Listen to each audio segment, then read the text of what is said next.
Good morning सरकार साहब family तुम्हारा सबाई केमन आछो।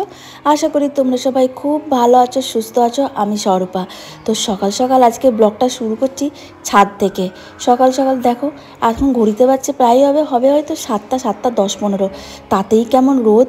বেশ যাই হোক, এই যে এত পায়রা দেখছো এগুলো কিন্তু সব বাবার পোষা। পোষা মানে কি এমনি কিনে আনেনি, এই বাবা রোজ এখানে খেতে দেয়। তো এতগুলো পায়রা জড়ো হয়েছে আর ওরা এত ভালোভাবে বাবাকে চিনে গেছে যে বাবা গেলেও কিন্তু ওরা উড়ে যাচ্ছে না, বাবার পায়ে পায়ে ঘুরে ঘুরে বেড়াচ্ছে। দেখতে এত ভালো লাগছিল। বাবা কিছু সেরকম কাজকর্ম করতে না পারলেও এই গাছের যত্ন আর এই যে পায়রা এই টুকিটাকি কাজগুলো কিন্তু নিজের হাতেই করেন, সেগুলো কিন্তু কাউকে করতে দেয় না। কেন বাবার এটাই তো সঙ্গ, এইগুলোকে নিয়েই বাবা বেঁচে আছেন।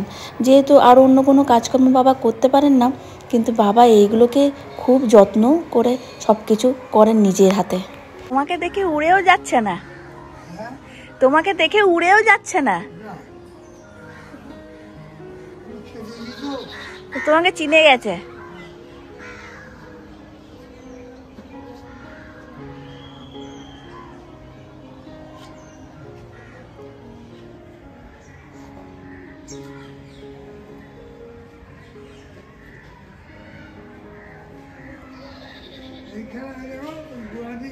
হ্যাঁ হ্যাঁ আচ্ছা।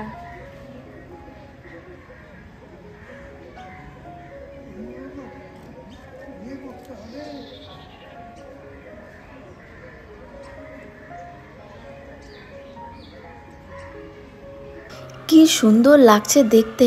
আমি যে কখন থেকে এখানে দাঁড়িয়ে আছি, ওরা কিন্তু আমাকেও খুব একটা ভয় পাচ্ছে না। মানে ওরা জেনে গেছে যে এখানে আমাদের কোনো ক্ষতি নেই। বাবাকে দেখলে তো ভয় পায় না। বাবা যে গেছে ওপরে ওইদিকে ওই ছাদে, দেখো এখন পেছন পেছন ওরাও কিন্তু একে একে উঠে উঠে ওই বাবার পেছন পেছন বাবার কাছে যাচ্ছে। দেখছো তো ওই দেখো ওই সিঁড়ি দিয়ে আস্তে আস্তে উঠছে। এইটাই দেখছি আমি যে ওরা বাবাকে কত ভালোবাসে। আর আমি দূরে দাঁড়িয়ে আছি, কিন্তু আমাকে দেখেও যে পালাচ্ছে তা কিন্তু না।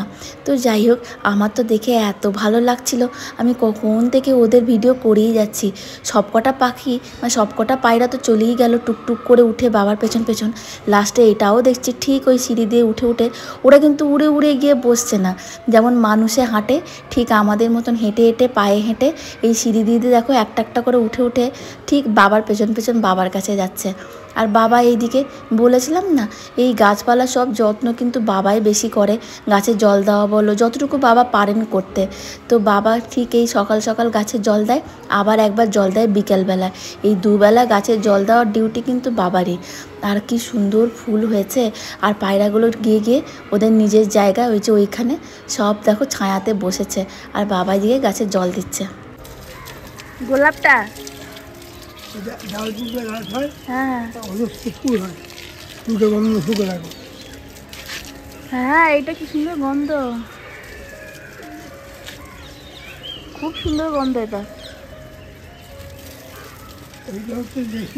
তোমরা হয়তো ভাববে আমাদের ফুলের প্রতি কেন এত ইন্টারেস্ট আর কেন এত ফুল নিয়ে চর্চা। তার কারণ হলো আমার শ্বশুরবাড়ির আগে পুরনো বিজনেস ছিল এই ফুলের, এখানে নাকি নামকরা বিজনেস ছিল ওটা।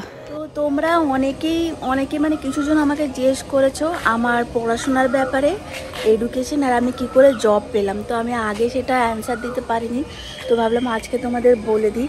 তো আমার ছোটোবেলা থেকেই পড়াশোনা হচ্ছে শান্তিনিকেতনে। মানে প্রথমে পড়তাম কেজি নার্সারি এগুলো পড়েছি আনন্দ পাঠশালা, তারপর হচ্ছে পাঠভবন 1 থেকে ক্লাস 10 হচ্ছে পাঠভবন, তারপর 12, 11, 12 উচ্চশিক্ষা সদন, সবটাই শান্তিনিকেতনের ভেতরে। আর তারপর আমি গ্র্যাজুয়েট করেছি লাস্টে চাইনিজ ল্যাঙ্গুয়েজ নিয়ে, মানে বিএ যেটাকে বলে। তো চাইনিজ ল্যাঙ্গুয়েজ নিয়ে গ্র্যাজুয়েশন করার পরে আমি তারপর পরীক্ষা দিই, তারপর আমি স্কলারশিপ পাই। আর স্কলারশিপ নিয়ে আমি 1 বছরের জন্য চায়না যাই। তো আমি চায়নাতে সেখানে অ্যাডভান্স ল্যাঙ্গুয়েজের নিয়ে পড়াশোনা করি চায়নাতে 1 বছর। তারপর ফিরে এসে আমি সঙ্গে সঙ্গে চাকরি পেয়ে যাই। তো সেটা ওই আমাদের টিচারের কন্ট্যাক্টের মাধ্যমে মানে ক্যাম্পাসিংয়ের মাধ্যমেই বলতে পারো। সেটা হয় উড়িষ্যাতে ঝাড়সুগুদাতে চাইনিজ কনস্ট্রাকশন কোম্পানিতে। তো সেখান থেকেই আমার এইভাবেই আমার জব লাইনে যাত্রা শুরু। ওখানে প্রায় 2-3 বছর কাজ করার পরে তারপর আমার ব্যাঙ্গালোরের পাড়ি দেওয়া। ব্যাঙ্গালোরে আগে আমি একটা অন্য কোম্পানিতে কাজ করতাম, তারপরে এসে আমি এখন রিসেন্ট যে কোম্পানিতে ঢুকেছি সেখানে করি, মানে ওরাকেলে। তারপর ওরাকেল ছেড়ে দিয়ে আবার টিসিএসে জয়েন করেছিলাম টাটা কোম্পানিতে। তো টিসিএস থেকে ছেড়ে দিয়ে আবার ওরাকেলে আসা। তো এইভাবে এতগুলো বছর আমার মানে জবের লাইনে আমি আছি, কেরিয়ার আমার। তো এইভাবে শুরু হয়েছে। তো তোমরা যে জিজ্ঞেস করেছো কয়েকজন হয়তো যে আমি কিভাবে জব পেলাম কি করে, তো আমি পড়েছি ল্যাঙ্গুয়েজ নিয়ে, পুরো চাইনিজ ল্যাঙ্গুয়েজ নিয়ে আমি গ্র্যাজুয়েশন করেছি। আর এটা 4 বছরের কোর্স। তো এই অন্যান্য গ্র্যাজুয়েশনে 3 বছর বা 2 বছর হয়তো লাগে। আমার এটাতে কিছু কিছু আছে যেগুলো ডিস্টেন্সেও আছে, অনেক কিছুই অনেক ধরনের হয়। তো আমাদের এটা ফুল গ্র্যাজুয়েশন বিএ ল্যাঙ্গুয়েজে 4 বছরের কোর্স করতে হয়। আর তারপর আমি এমএ আর করিনি, আমি জব পেয়ে যাই, আমি চলে যাই। তো আর তার জব করার আরেকটা কারণ হচ্ছে, আমি যখন জবে ঢুকি তার 1 মাস পরই বাবা মারা যান। তো তাই জন্য জব ছাড়ার আর কোনো প্রশ্নই ছিল না, যেহেতু ফ্যামিলিটাকেও দেখাচ্ছিল, যতই হোক মাকে সাপোর্ট করার ছিল, তাই আমি জবটা কন্টিনিউ করি। আর আমি পড়াশোনা তখন আর করিনি তারপরে, তাই আমার এমএটা আর করা হয়নি। তো এই হলো আমার পড়াশোনা আর আমার জবের ব্যাপারে ইনফরমেশন, যেটা তোমরা চেয়েছিলে। একবার বেরোচ্ছি, যাচ্ছি এই আমাদের সামনে যে স্কুল আছে বিদ্যালয়, সেখানে যাচ্ছি যেখান থেকে শঙ্করা পড়াশোনা করেছে।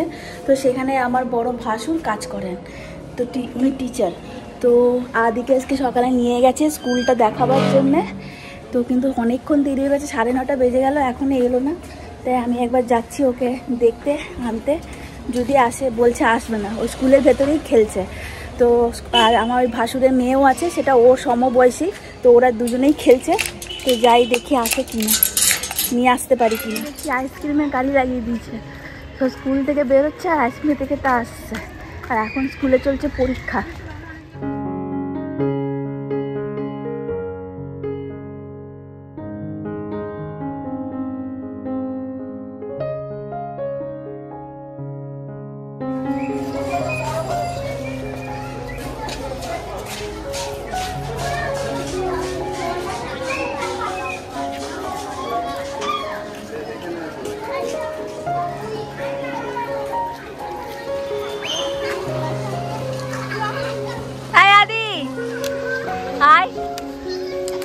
ঘেমে কি অবস্থা প্রায়।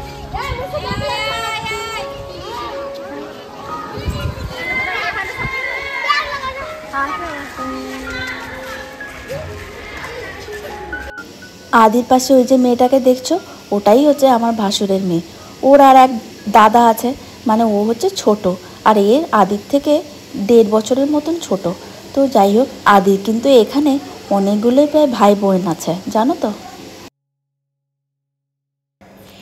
এই হলো সাহার ছোটবেলার প্রাথমিক স্কুল।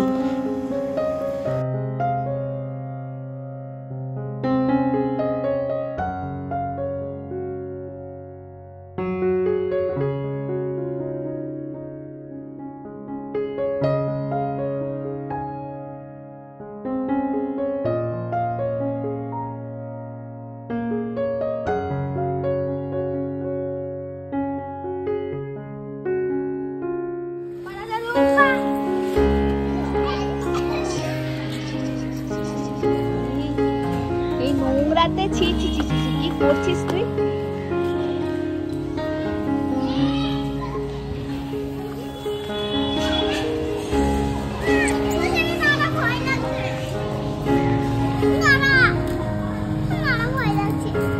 পাকা বুড়ি তুই কর কেন? এগুলো খাবি না কোনটা খাবি? ওই ম্যাঙ্গো वाला हो চোষাটা। ওই ওটা কি বলছে দাও দুজনকে। ম্যাঙ্গো দিচ্ছি না, আরো জিনিস খেতে যাবে। কখন যাবে? যাচ্ছে না। আদি তো যথারীতি এলো না, আমিই চলে এলাম। ও এখনও খেলেই যাচ্ছে। আর যেহেতু দাদা ওখানে আছে, দাদাও স্কুলের টিচার, তাই এতটার ভয়ের ব্যাপার নেই। তো আমি তো চলে এলাম। আর এখন এই যে ব্রেকফাস্টটা খাচ্ছি, পনির প্যাটিস মা বানিয়েছে। মায়ের হাতে এই খাবারটা আমার এত ভালো লাগে, পনিরের স্টাফিং করে পরোটাটা বানায়, খুব ভাল লাগে। অফিস থেকে উঠলাম, আর উঠে এবার আমি আর শাশুড়ি মা এবার একটু বেরোবো। কোথায় যাব কি না সবটাই তোমরা দেখতে পাবে, সবটাই তোমাদের সঙ্গে শেয়ার করবো।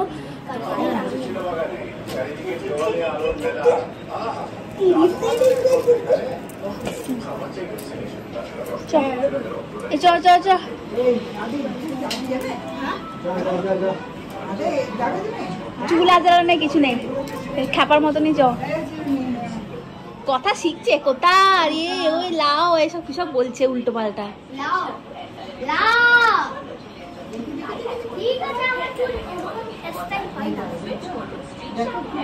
মা আর আদি বেরোচ্ছি, বেরিয়ে যাচ্ছে আজকে ছোট পিসি। তো ছোট পিসির বাড়ি আমাদের রামপুরহাটেই, তো ছোট পিসির বাড়ি যাচ্ছি প্রসাদ দিতে। আর যাচ্ছি আর এক ভাসুরের বাড়ি, না গো শান্তনু দ্বারা, বড় ভাসুর না মেজ ভাসুর?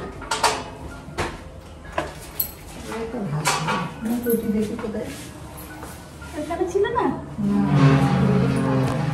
চলে যাচ্ছি তাদের বাড়ি, শান্তনু দাদের বাড়ি, মানে পম্পি বৌদি, পম্পি এর নাম মাম্পি, মাম্পি বৌদির বাড়ি। আমরা তিনজনে, সাহা আসছে না, সাহা থাকছে বাবার কাছে, বাবা ঘরে একা থাকবে, তো সাহা বাবার কাছে থাকছে।